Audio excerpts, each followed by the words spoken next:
think one of the most enjoyable things is for us, right after we got them, we knew that they were being taken care of. We knew that their needs was being met, and we knew that they felt safe where they were. And we knew that that's something that they hadn't recently felt.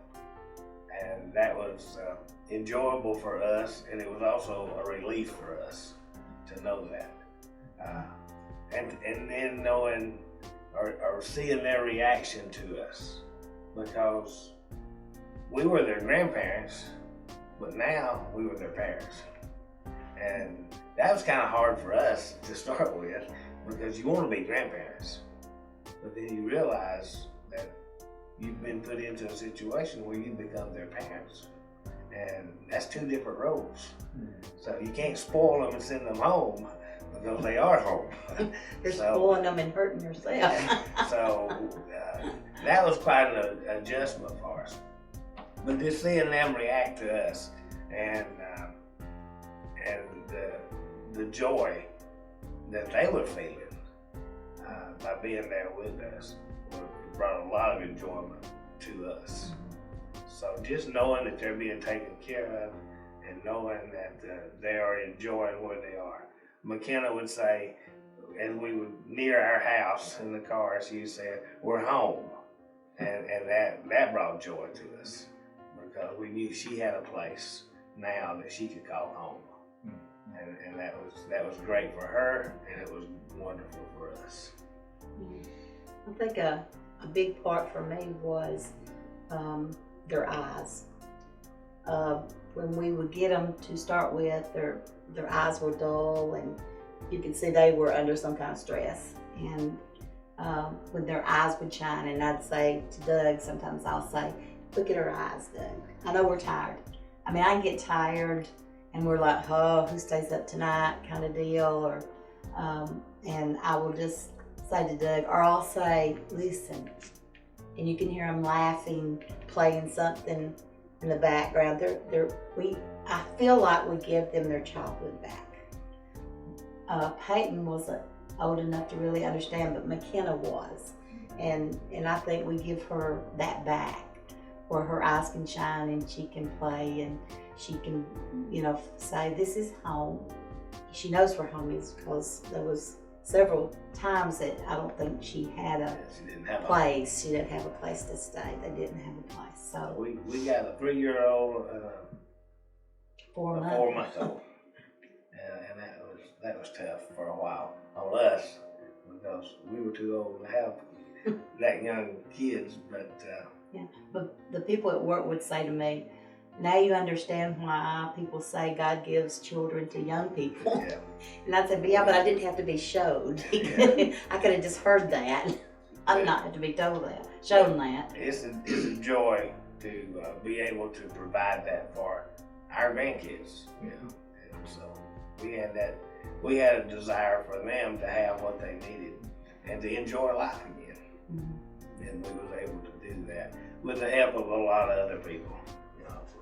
We reached out and people responded to our needs that we had gained. We searched out our resources. We called people and asked questions. We did a lot of digging spiritually and just through defects. We just tried to find answers, because we didn't know what was fixing to happen. You're given a safety plan, you got the girls, and you don't know what that means. You just know that you have to take care of their physical needs right then. That's what you're doing. And we was lucky to have people that would send us to other people that would walk in this same path. Yes. And they had some experience in it. Some of them were like us and just been put in it.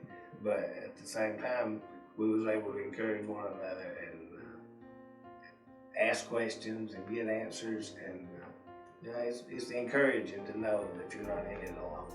Right. So the joy is being there for someone and having someone else there for you, and just being a part of the mix. And I think if everybody that's in that situation, the lawyers, the DFACs, the grandparent, the caregivers, realize that it's all about those girls. It is about those girls. Defects has their part to do.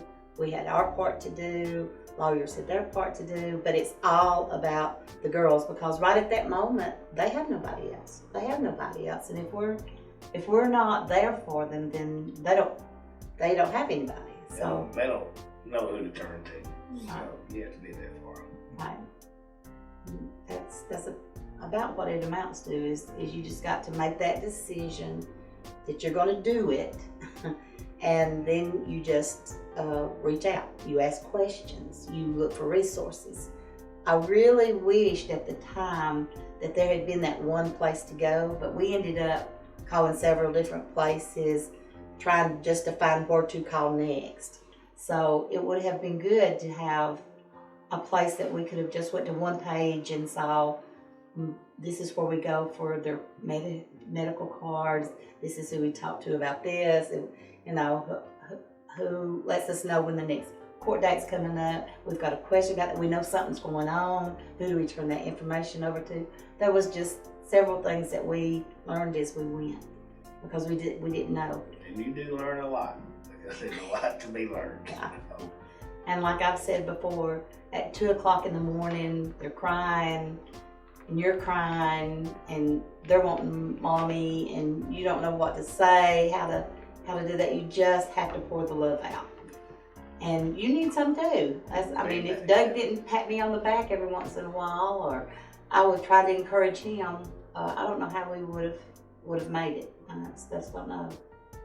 It's important to reach out for help when you need help, because somebody out there will help you. Yeah. And don't be ashamed of needing that help. Don't be ashamed of crying about it. Always ask. Yeah. Ask God first, and then ask somebody else, because He'll lead you in the right direction. Right. He did this many times. Many. For sure. Yeah, many times.